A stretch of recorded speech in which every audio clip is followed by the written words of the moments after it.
نحمده ونصلي ونسلم على رسوله الكريم اما بعد۔ آج کے قیام میں ہم نے سورۃ المؤمنون اور سورۃ النور مکمل اور سورۃ الفرقان کا نصف حصہ اس کی تلاوت سنی ہے۔ سورۃ المؤمنون یہ اپنے نام سے ہی ظاہر ہے کہ اس کے اندر اللہ تعالیٰ نے مومنین کا ذکر کیا۔ مؤمن کہتے ہیں اللہ تعالیٰ پر ایمان لانے والا۔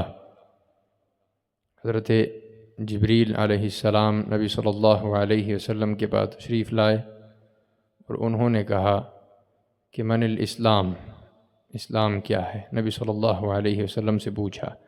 آپ نے فرمایا کہ اس بات کی گواہی دینا کہ محمد اللہ تعالیٰ وحدہ لا شریک ہے اور محمد رسول اللہ صلی اللہ علیہ وسلم اللہ کے آخری پیغمبر اور رسول ہیں۔ نماز کو قائم کرنا، زکوٰۃ ادا کرنا، رمضان المبارک کے روزے رکھنا اور استطاعت پر حج کرنا۔ اور ایمان کیا ہے؟ فرمایا ایمان یہ ہے کہ اللہ پر ایمان لانا، اس کے رسولوں پر ایمان لانا، اس کی کتابوں پر ایمان لانا، اس کے فرشتوں پر ایمان لانا، یوم آخرت پر ایمان لانا اور تقدیر کے شر اور خیر پر ایمان لانا۔ یہ ایمان ہے۔ جب مؤمن کہا جائے تو اس سے مراد مسلمان ہوتا ہے عموماً، اور جب مسلمان کہا جائے تو اس سے مومن بھی مراد ہوتا ہے بالعموم۔ ہاں، جہاں پر دلیل سے واضح کر دیا جائے کہ یہاں پر اسلام اور ایمان کا فرق ہے، جس طرح سورہ حجرات میں ہے۔ اللہ تعالیٰ نے پھر ان مومنوں کے بارے میں فرمایا کہ جن مومنین کا یہاں پر تذکرہ ہو رہا ہے، افلح، وہ کامیاب ہیں۔ کامیابی آخرت کی ہے۔ اللہ تعالیٰ نے فرمایا قرآن مجید میں ایک جگہ پر فَمَنْ زُحْزِحَ عَنِ النَّارِ وَأُدْخِلَ الْجَنَّةَ فَقَدْ فَازَ، کہ جو جہنم سے بچا لیا گیا، جنت میں داخل کر دیا گیا، وہ اصل میں کامیاب ہوا۔ ان کامیاب مومنین کی صفات اللہ تعالیٰ نے بیان فرمائی۔ قد افلح المؤمنون، یقیناً وہ مومن فلاح پا گئے، الذین هم فی صلاتهم خاشعون، وہ مومن جو اپنی نماز میں خشوع اور خضوع اختیار کرتے ہیں۔ یہاں پر اللہ تعالیٰ نے یہ نہیں فرمایا کہ وہ مومن جو نماز پڑھتے ہیں، کیونکہ نماز نہ پڑھنے والا مومن ہی نہیں ہے، تو وہ صفت نہیں کہلائے گی۔ صفت یہ ہے کہ نماز تو وہ پڑھتے ہیں اپنے ایمان اور اسلام کی نشانی کے لیے، لیکن وہ نماز اس انتہا کی پڑھتے ہیں، اس معیار کی پڑھتے ہیں کہ وہ مومن کی صفت بن جاتی ہے۔ الذین هم فی صلاتهم خاشعون، خشوع یہ ہے کہ انسان نماز کے اندر وسوسوں اور خیالات سے بری ہو کر اللہ رب العزت کے سامنے حاضر ہو اور احسان کے ساتھ حاضر ہو۔ احسان کیا ہے؟ حضرت جبریل کے سوال پر نبی صلی اللہ علیہ وسلم نے اسی حدیث میں یہ جواب دیا، ان تعبد اللہ کأنک تراہ، تو اللہ تعالیٰ کی ایسے عبادت کرے گویا کہ تو اللہ کو دیکھ رہا ہے۔ فإن لم تکن تراہ فإنہ یراک، اگر یہ تصور نہیں کر سکتے تو یہ خیال رکھو کہ وہ آپ کو دیکھ رہا ہے اس عبادت کے دوران۔ اس طرح کا خشوع اور خضوع اختیار کرنا ہے۔ والذین هم عن اللغو معرضون، دوسری صفت یہ ہے کہ وہ لغو چیزوں سے اعراض کرتے ہیں۔ لغو کہتے ہیں ہر وہ کام جس سے آپ کا کوئی تعلق نہیں ہے یا جس سے کوئی فائدہ نہیں ملنے والا ہے، فضول کام، اور یا تو کام درست ہے لیکن آپ سے متعلقہ نہیں ہے۔ من حسن اسلام المرء ترکہ ما لا یعنیہ، ایک اچھے مومن کی، اس مسلمان کی نشانی یہ ہے کہ وہ اپنی غیر متعلقہ چیزوں کو چھوڑ دے۔ جو کام آپ کا نہیں ہے، آپ کو وہ کرنا ہی نہیں ہے، تو اس کے اندر خواہ مخواہ اس کام کے ساتھ الجھنا یا اس کام کے اندر کیڑے نکالنا، یہ ایک مومن کی شان نہیں ہے۔ اس کے بعد فرمایا والذین هم للزکاة فاعلون، وہ اپنی زکوٰۃ دینے والے ہیں۔ اس سے مفسرین نے فرض زکوٰۃ ویسے عموماً مراد لی ہے، لیکن بعض مفسرین نے اس سے عمومی صدقات اور خیرات بھی مراد لیے ہیں کہ وہ زکوٰۃ تو دیتے ہی ہیں کیونکہ ان کے مال کا یہ حق ہے اللہ رب العزت کا، لیکن وہ بوقت ضرورت صدقات میں بھی کسی قسم کی کمی نہیں کرتے۔ والذین هم لفروجهم حافظون، اور پھر ان کی ایک اور نشانی یہ ہے کہ وہ اپنی شرمگاہوں کی حفاظت کرنے والے ہیں۔ الا علی ازواجہم او ما ملکت ایمانہم فانہم غیر ملومین، فمن ابتغى وراء ذلك، دو راستے اللہ تعالیٰ نے اپنی شرمگاہوں کی تسکین کے لیے مقرر کیے۔ ایک یہ ہے کہ شادی شدہ ہو اور انسان مرد اور خاوند اور بیوی آپس میں اس صحبت کو اختیار کریں، یا پھر لونڈی جو اللہ تعالیٰ جو جنگوں کے صورت میں مسلمانوں کے حصے میں آیا کرتی تھیں، لیکن اس زمانے میں وہ معاملہ ختم ہوا، اس دور کے اندر وہ لونڈی کا تصور باقی نہیں رہا، سو ایک راستہ باقی بچ گیا۔ فرمایا فمن ابتغى وراء ذلك، اس کے علاوہ جو بھی کوئی راستہ اپنائے گا فاولئک هم العادون، وہ سرکش ہے، حد سے بڑھنے والے ہیں۔ اس سے معلوم ہوا کہ اس کے علاوہ ہمارے ہاں یہ سوالات بہت زیادہ پائے جاتے ہیں، اگر ایسے کر لیا جائے ویسے کر لیا جائے، تو عموماً اللہ تعالیٰ نے اس آیت کے اندر وہ تمام راستے بند کر دیے جو انسان اپنی جنسی تسکین کے حصول کے لیے اپنانے کی کوشش میں رہتا ہے۔ اللہ تعالیٰ نے فرمایا یہ صرف دو راستے ہیں، ان کے علاوہ جس نے بھی جو بھی راستہ اپنایا فاولئک هم العادون، وہ اپنے حد سے تجاوز کرنے والے سرکش لوگ ہیں۔ والذین هم لاماناتهم وعہدهم راعون، اور وہ اپنی امانتوں اور وعدوں کے پاسدار ہیں۔ امانت اور وعدہ، امانت کہتے ہیں کوئی بات آپ کو کسی نے سنائی اور یہ کہا کہ یہ آپ نے اپنے تک رکھنی ہے، یہ بھی امانت ہے۔ اور ایک امانت یہ ہے کہ کوئی بندہ آپ کو کوئی چیز دے، آپ کے پاس اپنا کوئی سامان یا نقد رکھوائے یا اپنے زیور رکھوائے کہ بھائی یہ آپ کے پاس امانت ہے۔ اب امانت میں ہمارے ہاں ایک چیز کو خیانت نہیں سمجھا جاتا، وہ یہ کہ وہ چیز امانت پڑی ہوئی تھی، اس کو میں نے بوقت ضرورت استعمال کر لیا۔ اور زیادہ تر لوگوں کے ہاں مسائل جو مشاہدات اور تجربے میں آئے وہ یہی تھے کہ امانت رکھوائی تھی، اس کو ضرورت پڑ گئی، اس نے استعمال کر لیا، امانت لینے والا آیا تو اس نے کہا جی وہ تو میں نے استعمال کی ہوئی ہے۔ بھئی تم نے کیوں استعمال کی؟ تمہارے پاس تو امانت تھی۔ اس نے کہا وہ ضرورت پڑ گئی تھی اور یہ ہو گیا تھا وہ ہو گیا تھا۔ یہ ایک مومن کی شان کے خلاف ہے، یہ امانت میں خیانت ہے۔ اگرچہ آپ اس کو انکار نہیں کرتے کہ میں نے نہیں دینا، میں آپ کو لازمی دوں گا، انکار نہیں ہے، لیکن آپ نے اس کی شے کو استعمال کیا جو امانت تھی۔ عہد کہتے ہیں کسی کے ساتھ وعدہ کرنا کہ میں یہ ضرور کروں گا، میں اس وقت تک آؤں گا، میں آپ کا یہ کام کروں گا۔ یہ جو وعدہ آپ نے اس کے ساتھ کیا، یہ وعدے کی خلاف ورزی کرنا ایک مومن کی شان کے مخالف ہے، اور یہ نفاق کی علامتوں میں سے ایک علامت ہے۔ اذا اؤتمن خان، کہ جب اس کے پاس کوئی امانت رکھی جاتی ہے تو وہ خیانت کر دیتا ہے۔ اللہ تعالیٰ نے آخر میں پہلی چیز کا آخر کے اندر دوبارہ ایک تاکیدی حکم بیان کیا، والذین هم علی صلواتہم یحافظون، اور وہ اپنے نمازوں پر حفاظت کرنے والے ہیں۔ نمازوں کی حفاظت کا کیا مطلب ہے؟ نمازوں کی حفاظت کا ایک مطلب یہ ہے محافظت کا کہ انسان نماز نہ چھوڑے، کوئی بھی عمل نہ چھوڑے۔ دوسرا مطلب یہ ہے کہ اپنے دیگر اعمال کی وجہ سے اپنے نمازوں کے ثواب کو تباہ نہ کرے، اپنے نمازوں کو وہ محفوظ رکھے، ایسے اعمال نہ کرے کہ جس سے اس کے نمازوں کا عمل بھی تباہ ہو جائے، جس طرح ریاکاری کے لیے نماز پڑھنا، یہ نماز کی کوئی حفاظت نہیں ہے۔ اللہ تعالیٰ نے فرمایا جو بندہ اس لیے نماز پڑھتا ہے کہ اس کو کوئی دیکھ رہا ہے اور وہ پھر بڑے خوبصورتی کے ساتھ، بڑی شد و مت کے ساتھ وہ عبادت کرتا ہے، اللہ کو ایسی نماز کی کوئی ضرورت نہیں ہے۔ نبی صلی اللہ علیہ وسلم نے بڑی صراحت اور وضاحت کے ساتھ نمازوں کے بارے میں تفصیل سے ذکر کیا ہے۔ اسی طرح عصر کی نماز کے بارے میں فرمایا کہ من ترک صلاۃ العصر متعمداً، جس نے نماز عصر جان بوجھ کر چھوڑ دی، فقد حبط عملہ، اس کے سارے اعمال اللہ تعالیٰ برباد فرما دیتے ہیں۔ سو یہ محافظت نماز کی ضروری ہے، ایسے اعمال سے ترک کرنا، اجتناب کرنا جو آپ کے نماز کے ثواب کو زائل کریں، ان سے بچنا چاہیے۔ اولئک هم الوارثون، آخر میں اللہ نے فرمایا یہ وارث بننے والے ہیں، کس چیز کے؟ الذین یرثون الفردوس، وہ فردوس جنت کا اعلیٰ ترین مقام ہے، اور نبی صلی اللہ علیہ وسلم نے فرمایا جب بھی تم رب سے جنت مانگو تو جنت الفردوس کا سوال کرو، یہ اس کے وارث ہیں۔ وارث کا مطلب یہ ہوتا ہے کہ میں اگر کسی کے مال کا وارث ہوں تو یہ وہ مال ہے جو میرے نام اللہ تعالیٰ نے پکا پکا لکھا ہوا ہے، اس سے بچنے کا یا میرے سے وہ مال جانے والا نہیں ہے، الا یہ کہ کوئی ظلم کے ساتھ مجھ سے وہ مال ہڑپ کر لے۔ سو جنت بھی ایسی صفات کے حاملین مومن کی وراثت ہے، اگر کسی نے یہ صفات اپنائی تو وہ ایسے ہی ہے گویا کہ اس نے وراثت میں اپنی جنت لکھوا لی۔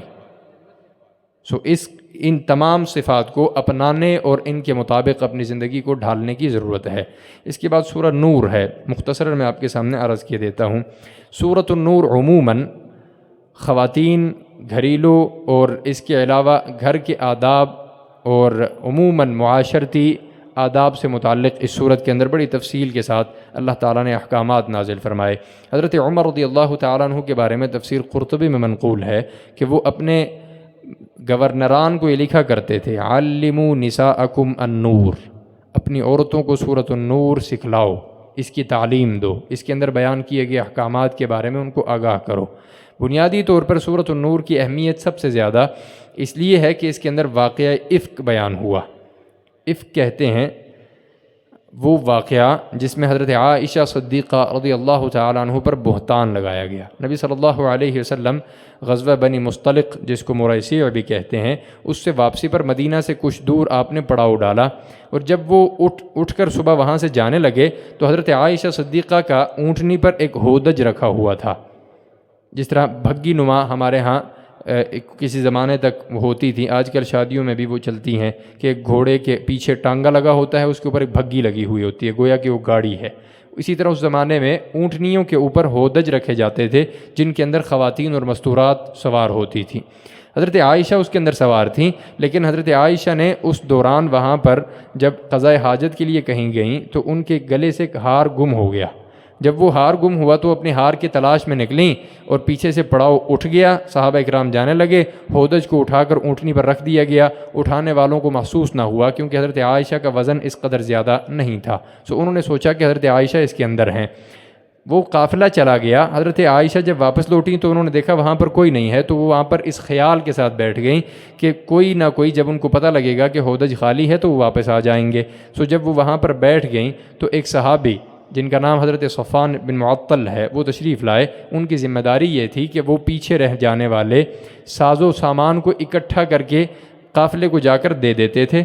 حضرت صفوان جب تشریف لائے تو انہوں نے دیکھا کہ حضرت عائشہ وہاں پر بیٹھی ہیں، اور پردے کے حکم نازل ہونے سے پہلے انہوں نے حضرت عائشہ کو دیکھا ہوا تھا، انہوں نے انا للہ و انا الیہ راجعون پڑھا اور اونٹنی کو بٹھایا، حضرت عائشہ اس پر تشریف رکھ دیں، اور پھر انہوں نے نکیل پکڑ کر مدینے میں داخل ہوئے۔ جب اس حال میں وہ مدینے میں داخل ہوئے تو منافقین کو ایک موقع ہاتھ آیا اور انہوں نے یہ کہا کہ یہ بغیر کسی ارادے اور قصد کے یہ والی تنہائی کو اتنی آسانی سے ہضم ہونے والی نہیں ہے۔ گویا کہ انہوں نے حضرت عائشہ اور حضرت صفوان پر بہت بڑا تہمت اور بہتان باندھی۔ اس کو کہتے ہیں واقعہ افک۔ یہ تقریباً 1 مہینے تک مدینہ کے اندر بہت بڑے غم اور تکلیف دہ فضا کو قائم کرنے کا سبب بنا یہ واقعہ۔ حضرت رسول اللہ صلی اللہ علیہ وسلم خود بہت پریشان ہوئے، آپ منبر پر تشریف لے گئے اور آپ نے خود یہ کہا کہ مجھے تمہارے میں سے کچھ لوگوں نے بڑی تکلیف پہنچائی ہے، مجھے بڑی شدت کے ساتھ غم پہنچا ہے۔ 1 ماہ تک اللہ رب العزت کی جانب سے وحی نہیں اتری اس مسئلے کے اندر، تو حضرت عائشہ صدیقہ اپنے والد حضرت ابوبکر صدیق رضی اللہ تعالیٰ عنہ کے گھر تشریف لے گئیں۔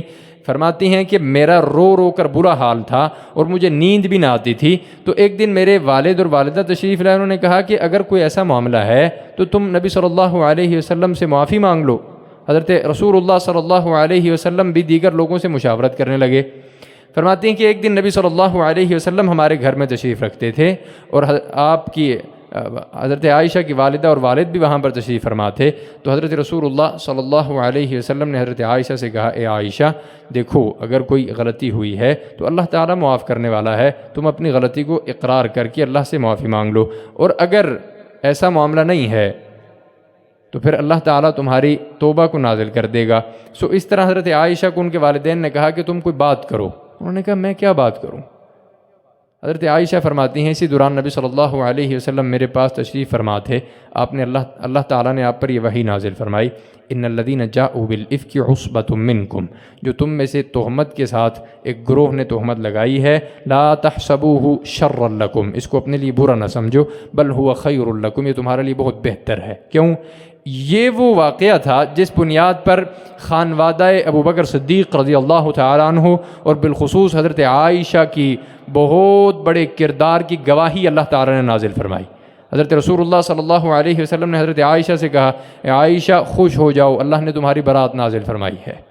حضرت عائشہ فرماتی ہیں کہ مجھے یہ خیال تھا کہ اللہ تعالیٰ حضرت رسول اللہ صلی اللہ علیہ وسلم کو خواب میں بتلا دیں گے کہ یہ واقعہ جھوٹ ہے، لیکن میرے لیے اس سے بڑی خوشی کی کوئی بات نہیں تھی کہ اللہ تعالیٰ نے میرے حق میں قرآن نازل کیا جو قیامت تک حضرت عائشہ صدیقہ کی کردار کی گواہی رہے گی۔ اب آج کے بعد اللہ تعالیٰ نے قرآن مجید میں یہ بڑی صراحت کے ساتھ بار بار اس صورت کے اندر فرمایا کہ کسی پر تہمت لگانا، بہتان لگانا بہت شدید گناہ ہے۔ جس نے بہتان لگایا وہ 4 گواہ لائے گا، نہیں لائے گا فَجْلِدُوهُمْ 80 جلدہ، الٹا اس کو 80 کوڑے لگیں گے۔ کیوں؟ یہ بہت بڑا مسئلہ ہے کہ کسی شخص پر بلا وجہ انگلی اٹھائی جائے اور اس پر کسی قسم کی تہمت لگا دی جائے، اور یہ اتنا بڑا مسئلہ اس دور میں نبی صلی اللہ علیہ وسلم کے زمانے میں تو یہ احکامات نازل ہوئے، کوڑے بھی لگے، اس کے بعد بھی خلافت راشدہ میں اس پر بڑی گہری گرفت تھی، لوگوں کی عزتوں کے حفاظت حکومت اور ریاست کی بنیادی ذمہ داریوں میں سے تھی۔ حضرت عمر بن الخطاب رضی اللہ تعالیٰ عنہ کے زمانے میں ایک شاعر نے اپنی شاعری میں کسی صحابی کو پر تہمت لگائی، انہوں نے حضرت عمر کو شکایت کر دی۔ حضرت عمر نے ان کو بلایا، شاعر کو، کہا کہ تم نے ان پر تہمت لگائی ہے۔ اس نے کہا جی میں نے تو صرف اشعار کہے ہیں۔ کہا جی اشعار سناؤ۔ جب اس شخص نے اشعار سنائے تو وہ حضرت عمر نے کہا یہ تو کوئی اتنا بڑا مسئلہ نہیں لگ رہا، کیونکہ وہ تو شاعر نہیں تھے۔ تو شکایت لانے والی صحابی نے حضرت عمر سے کہا امیر المومنین آپ کو علم نہیں ہے، آپ کسی شاعر سے معلومات کیجئے، یہ میرے پر تہمت لگا رہا ہے۔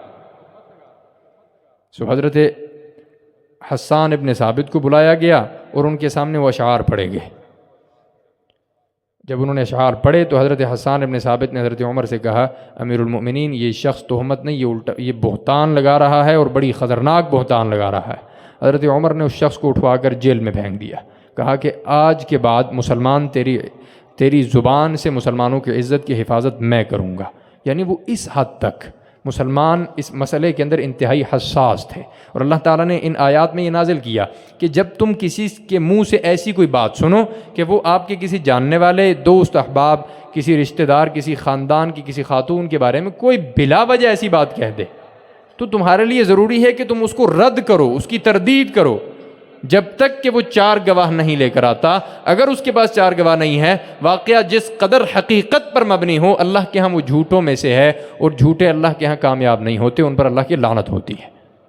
اسی لیے فرمایا لِكُلِّ امْرِئٍ مِّنْهُمْ مَا اكْتَسَبَ مِنَ الْإِثْمِ، ان لوگوں پر بھی اس مسئلے کے اندر گناہ ہے جنہوں نے اس واقعے کے بارے میں سنا اور خاموش رہے، انہوں نے رد نہیں کیا، انہوں نے یہ نہیں کہا کہ یہ حضرت عائشہ ہیں، حضرت ابوبکر صدیق کی بیٹی ہیں، رسول اللہ کی زوجہ مطہرہ ہیں، ان سے کیسے یہ گناہ سرزد ہو سکتا ہے، اتنی بڑی فحاشی کا الزام کیسے لگ سکتا ہے، اور اگر ان سے یہ سرزد ہوا ہے تو گواہ کدھر ہیں؟ سو تم نے ایسی کوئی بات نہیں کہی۔ سو جس نے بھی یہ بات سنی اور بلا وجہ بغیر تردد کے آگے بڑھ گیا، لِكُلِّ امْرِئٍ مِّنْهُمْ مَا اكْتَسَبَ مِنَ الْإِثْمِ، سو اس کو اس کے گناہ کے بقدر اس کو اللہ تعالیٰ نے گناہ ضرور دیا ہے۔ وَالَّذِي تَوَلَّى كِبْرَهُ مِنْهُمْ لَهُ عَذَابٌ عَظِيمٌ، اور جو اس کا سربراہ ہے، جس نے یہ بنیاد بنائی تھی، عبداللہ بن ابی، اس کے لیے تو اللہ کے ہاں بہت بڑا عذاب ہے۔ إِنَّ الَّذِينَ يُحِبُّونَ أَن تَشِيعَ الْفَاحِشَةُ فِي الَّذِينَ آمَنُوا، وہ لوگ جو مسلمانوں کے اندر کسی قسم کی فحاشی پھیلانے کو پسند کرتے ہیں۔ یہ بڑی خطرناک آیت ہے اس دور کے اندر، خصوصاً جب سوشل میڈیا ہمارے ہاتھوں میں ہے، ہم جو چاہے شیئر کر سکتے ہیں، اس کے اندر وہ بے حیائی، فحاشی اور یعنی کی تصاویر کیوں نہ ہوں، اشعار اس قسم کے کیوں نہ ہوں، کوئی قول بات اس قسم کی کوئی نہ ہو جس کو ہم لطیفہ اور مذاق سمجھ کر شیئر کر دیں، لیکن وہ ایک فحاشی اور ذو معنی گفتگو ہو تو وہ فحاشی پھیلانے کے زمرے میں ہے۔ لہم عذاب علیم، اللہ تعالیٰ نے فرمایا ان کے لیے عذاب ہے فی الدنیا والآخرہ، دنیا اور آخرت میں، اور اس قسم کے لوگ ان کا انجام آپ میں سے ہر ایک بخوبی جانتے ہیں۔ اس میں اس واقعے کے اندر ایک بڑی خاص بات جو حضرت ابوبکر صدیق رضی اللہ تعالیٰ عنہ کی شان، آپ کے کردار، آپ کے صبر کے انتہائی بلند پایا ہونے کی دلیل تھی۔ اس واقعے میں حضرت مصطح بن اساسہ جو مسلمان تھے، 3 مسلمان اس پروپیگنڈے کا شکار ہوئے۔ مصطح بن اساسہ حضرت ابوبکر صدیق کے رشتہ دار تھے، اور وہ ان کو حضرت ابوبکر صدیق ماہانہ خرچہ دیا کرتے تھے، اور وہی حضرت ابوبکر صدیق کی بیٹی کے اس تہمت کے اندر وہ بھی اس کا شکار ہوئے۔ حضرت ابوبکر صدیق جب یہ برات نازل ہوئی تو انہوں نے اعلان کیا کہ میں آج کے بعد اس کو کوئی خرچہ نہیں دوں گا۔